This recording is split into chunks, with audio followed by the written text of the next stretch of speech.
Welcome to TARTLEcast with your hosts Alexander McCaig and Jason Rigby, where humanity steps into the future and source data defines the path.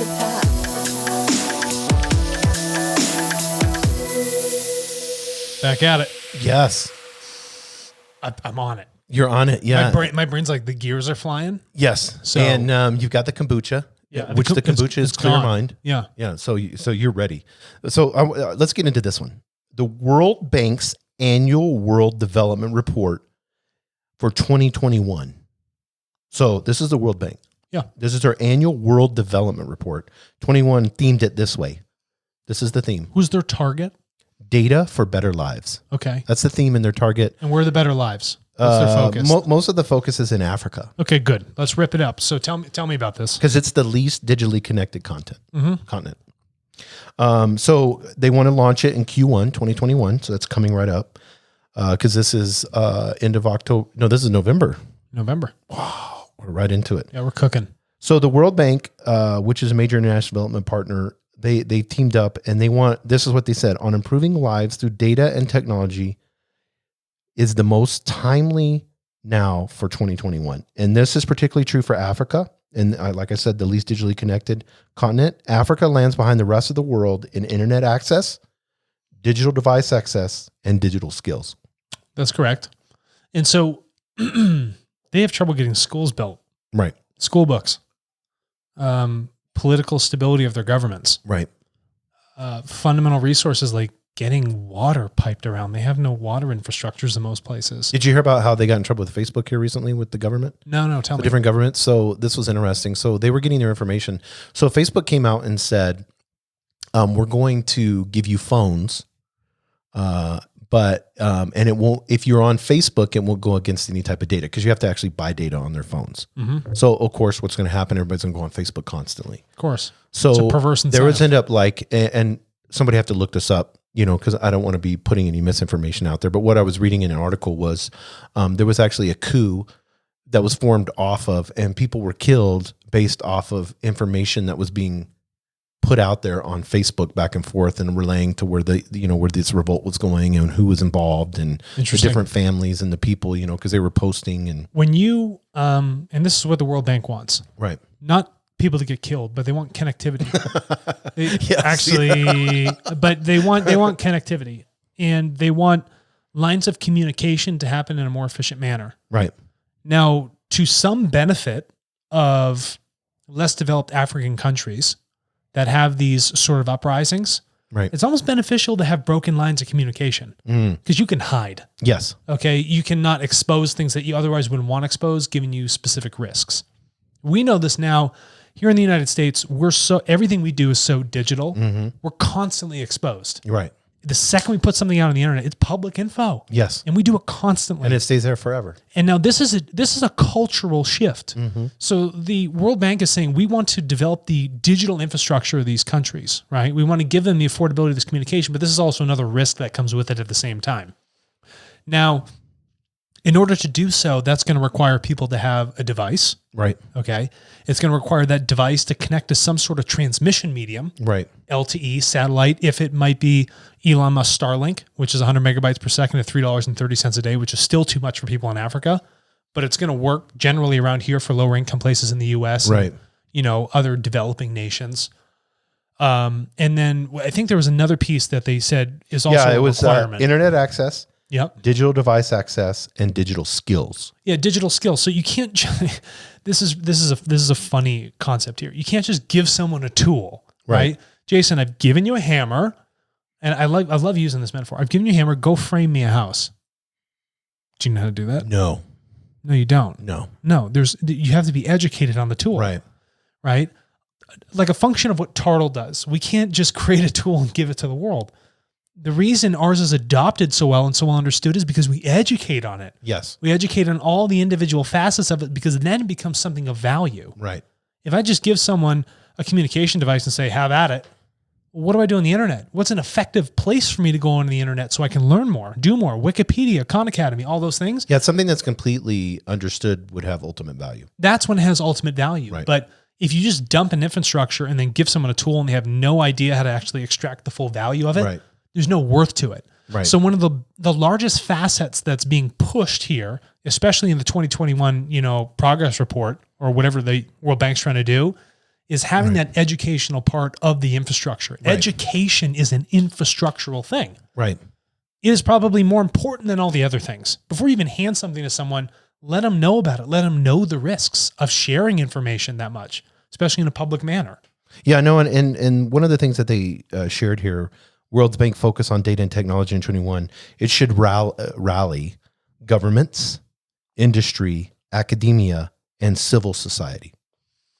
It wants to rally them? Yes, it wants to rally them to push for the actualization of developmental targets focused on digital penetration and adoption.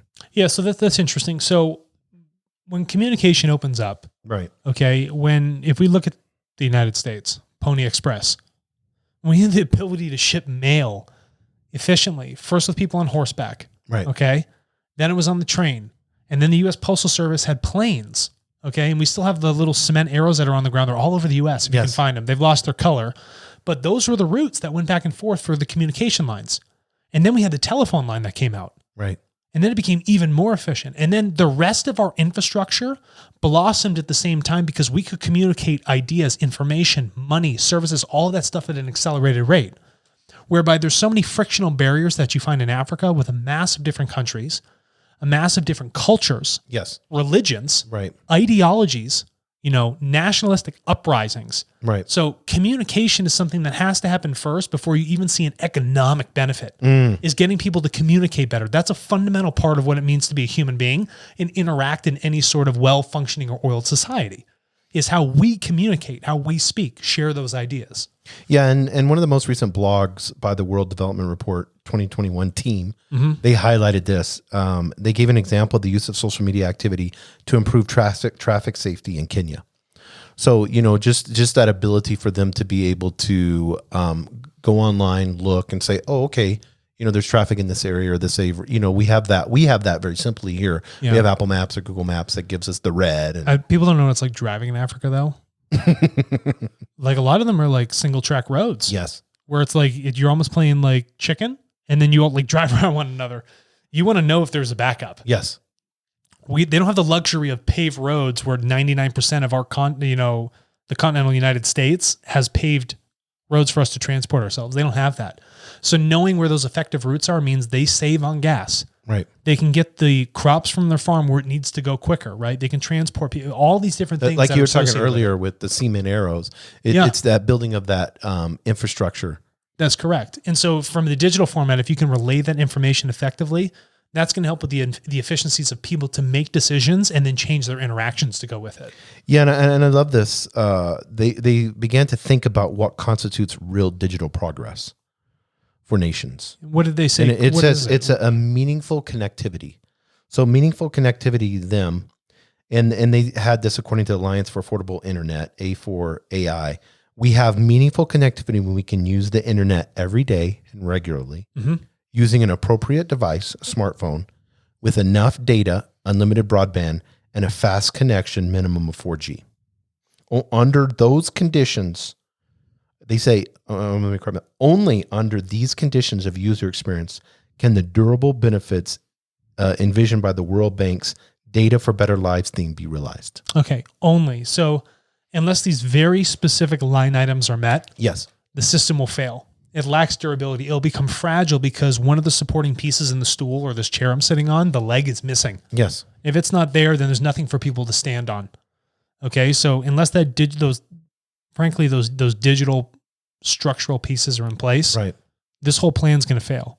So it's going to be fundamental for any instituting of, what the heck is it called? Industrial application or growth in those countries. You have to have that done first in that digital format. But I mean, you talked about, to push back, you talked about education, and I see that they want them to have internet. They want them to have a smartphone. They want them to have unlimited broadband, minimum of 4G. But where is the education They part? dropped out because it's not really important. And maybe there may be more to this, so I don't want to push back too hard. Why? That's the article from them But right yeah, there. yes, yeah. I hope they would put everything in there. Because what they're envisioning is traffic management mobile money, e-commerce, e-health, software development, which gives opportunities nationally and individually. Yeah, that's great. Everybody knows that a rising economy increases the lifespan of the people there. It increases the quality of life, not necessarily the happiness, but the quality of the living, right? And it also has other tangible economic benefits to the country itself, outside of the people. Those don't happen without education first. Yes. No matter how much you want to just pump infrastructure in there, it's useless unless you educate people on its value. Well, we've tried that. We've tried that millions and millions of times with indigenous people. Yeah. You know, I mean, we're horrible at that, infusing our cultural religion and everything else. You know, this is a perfect example. There was a religious group, and they went into the Pacific Northwest. And I love this example. This is fun. No, and you know, there's 28 tribes just in Western Washington area, in the Seattle area. I didn't know that. Yeah, and so they had those, you know, big long houses, and they had totem poles. Beautiful. You know, you've seen totem poles. I love this story. Go ahead. And instantly, the missionaries that came into those areas thought that totem poles, they just viewed them as idols. Mm-hmm. And so they had them tear them down. They tore them down. I mean, you just saw them right out. You don't worship idols. We worship God. Yeah. And with the lack of communication and everything else, what they realized, and now it's a dying art form, and there's very few totem poles that are out there that are still original. What they found out, and what is known, is that they only made a totem pole when it was to deal with a huge event that happened in the family history. Or yes. even for the tribe. Right. You know? So we went in there in our presumption, and that's what I feel. I don't want the how would you say it? The World Bank to civilized, the civilized world to come into some place. But what I thought was interesting, and Alex, you can speak to this, is that they're feeling like data is like the most important thing to boost a civilization. Well, that's because what is the World Bank saying about the value of data? World Bank realizes that there's great value in data. So if you go on the World Bank's website, they have all these different charts and all this data on different countries, right? Especially economic data. But what they've realized is that, yes, industry has grown, right? But now industry has taken on this new form in the digital format, right? Which is now the underpinning. It's actually supporting physical industry. Physical industry doesn't happen without a communicative base, without actually having all that data. So now through a roundabout process, which I could have told you, is that, and not to seem pretentious or like a smartass, but that if you can't communicate effectively, if there's no transmission of truthful information, nothing can be done. No. Physical industry can't make moves and make a decision without information. Information is the basis of everything in society. So it would be like speaking is building relationships. They have meaningful connectivity. I'm talking meaningful relationships. Finding what's value, going in there and say, oh, these totem poles are family history. That's amazing. Yeah. How can we help you build that craft? Question. How? Yes. How can we help you? Right. It's not about helping us. Right. It's not about boosting the world economy. It's about empowering you where you are in your life on your own time and measure. But how many corporations and governments have been after Africa? It's the last huge. People don't realize how large Africa is. It's phenomenally resource rich. Yes. Africa reminds me a lot of how resource rich Utah is. Yes. And all the, oil companies, right? Natural gas, mining companies want to get in there and just like mine the crap out of it. Yes. But we're trying to preserve it. Those are protected lands, but they're also the most mineral rich lands. But they're looking at it strictly from the economic view and not looking at the value of what it is to a human being and preserving that. Yes. So when they look at Africa, they look at it as a freaking commodity. Yes. Rather than a land where people live and speak. They literally breathe the same air that you breathe. Yes. They ship the damn coffee beans over here that you drink every morning, Exactly. Respect that a human being has to put in that labor. They're living their life like you, and they're at a certain state. And so you need to help uplift them to where you are. But don't force them into a model that you think works best for them. Yes, exactly. Yeah, 100%. I'm getting fired up. Because when in our view, and I want to close in this, Alex, our view on humanity and data, and TARTLE's view on humanity and data. Well, they're one and the same because data is humanity speaking. Mm-hmm. It is humanity's interaction with one another. And so when you take the humanistic approach, when you look at what it means to be a human being and you apply that model or structure to how TARTLE functions as a whole, and treating the person with that value that they deserve to be treated with, the data is just speaking for them in a digital format. Right. It's the totem pole. Yeah, it's their totem pole. Yes. The data packet on Tartle that's the totem pole. The data categories, it's the whole thing. Right. The whole kit and caboodle. Right. It's the whole family history. Right. Now it's their turn to share it. When you go to that individual on Tartle and you ask them about that family history, they'll share it with you if they want to. Right. But do not lop it down or take it from them, assume control of it. Yes. 100%. I love that. Thank you. All right. Yep, Peace out, thank you. World Bank.